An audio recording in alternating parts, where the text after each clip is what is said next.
उनको बताएंगे कि बेहतरीन तरीका इम्तहान की तैयारी का क्या हो सकता है, वो इम्तहान की तैयारी के रहनुमा उसूल क्या हो सकते हैं, उस पर बात करेंगे।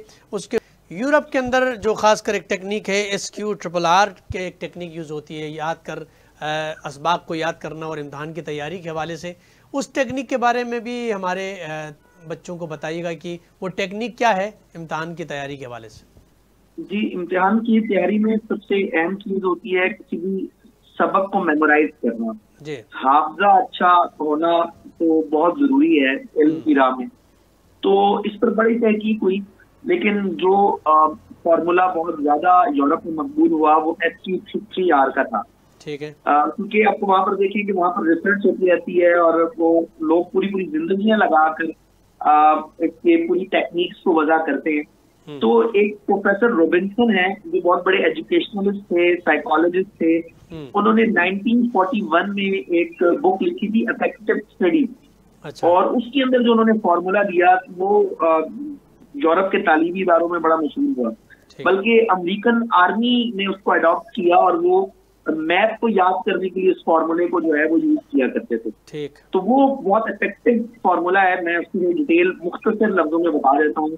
चाहे स्कूल का कोई बच्चा हो, कॉलेज का हो, यूनिवर्सिटी का हो, वो उसको यूज करके अच्छा सबक याद कर सकता है। ठीक। अच्छा, SQCR की टेक्निक क्या है बहुत मुख्तसर में अर्ज करता हूँ, लेकिन उससे पहले मैं ये बता दूं, इसकी सबसे दिलचस्प बात यह है कि बहुत रिसर्च के बाद उन्होंने बताई प्रोफेसर रॉबिन्सन ने कि वो कहते हैं कि अगर आप थोड़ा सा जो भी सबक याद कर रहे हैं, अगर आप थोड़ी देर भी कुछ वक्त देकर आप उसको रिव्यू कर लें तो तकरीबन यानी एक हफ्ते तक 70% चांस ये है कि अगर आपने आधा पौना घंटा भी एक सबक को रिव्यू कर लिया अपनी क्लास के बाद, तो हफ्ते तक वो आपको याद रहेगा।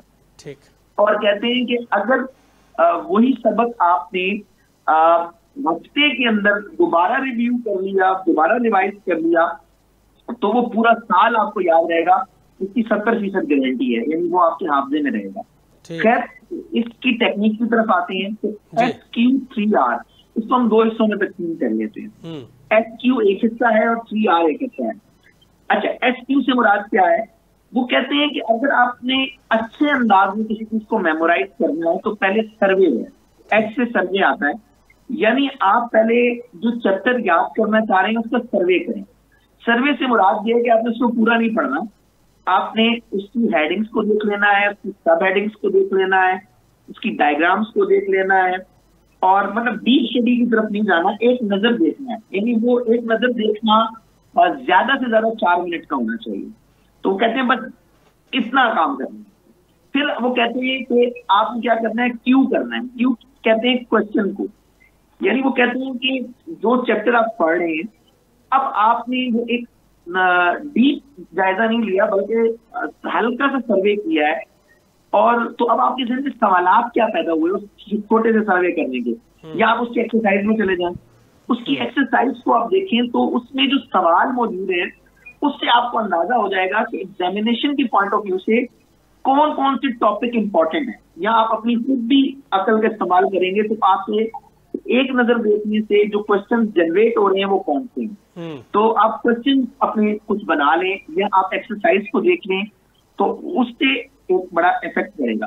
आप वो कहते हैं दूसरे हिस्से की तरफ आ जाए, और वो दूसरा हिस्सा है 3R। 3R से क्या मुराद है? वो कहते हैं कि अब आप क्या करें, अब आप पहले क्या करें, अब रीडिंग करें।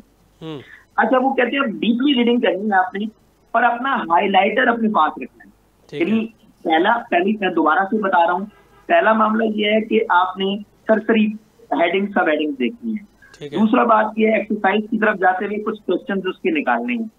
तीसरा मामला ये है कि अब आपने डीपली रीडिंग करना है, लेकिन डीपली रीडिंग करते हुए आपके पास एक हाईलाइटर होना चाहिए मुख्तलिफ रंगों का, और आप क्या करें तो मेन हेडिंग्स को उसने हाईलाइटर से हाईलाइट कर लें, जो बहुत इफेक्टिव लाइंस हैं आप उनको हाईलाइट कर लें, और नतीजा ये है कि आप उसे 1 से 2 दफा पढ़ लें।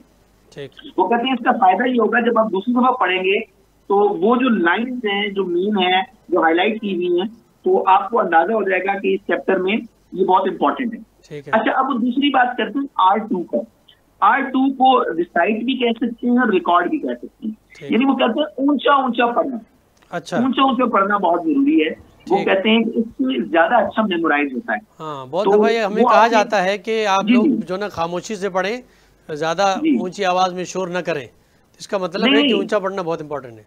इम्पोर्टेंट है। वो कहते हैं कि रिकॉर्ड हो जाता है जहन ठीक के है, अंदर। ठीक है। और वो कहते हैं कि इसके बाद आपने क्या करना है कि जब आप रिसाइट करके इसको बार बार पढ़ लेंगे और तो 2 से 3 दफा, तो फिर आपने क्या करना है, आखिर में आपने रिवाइज करना है। और रिवाइज जो है अब जल्दी जल्दी करना है। पूरे चैप्टर को आपने 2 से 3 मिनट में रिवाइज कर लेना है। तो वो ये कहते हैं कि अगर ये इस तरीके से 1 घंटा भी दे दिया जाए सबक को, तो वो हफ्ते तक महफूज हो जाता है।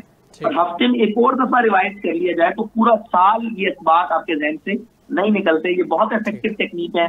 आप पूरी दुनिया से इस्तेफादा करती है, तो हमें भी इससे इस्तेफादा करना चाहिए। बहुत बहुत